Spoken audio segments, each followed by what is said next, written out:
Okay, so we're getting a hot tub and winter's coming. So I've got these big beams in on these rocks. So winter came and I got my hot tub. Life's been pretty crazy. We're all moved in. We're not quite done. But I'm just going to show you basically from September till now, which we're into end of February. Yeah. Anyway, here we go.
Up supplies.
We got some serious snow last night and the power is out, which is a pretty common occurrence out here.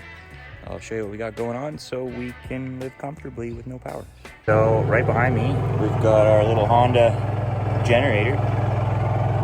It's just a 3,000 watt inverter generator, and it gives us enough for keeping the fridge cold and some plugs in the house, TV, water, just the basics.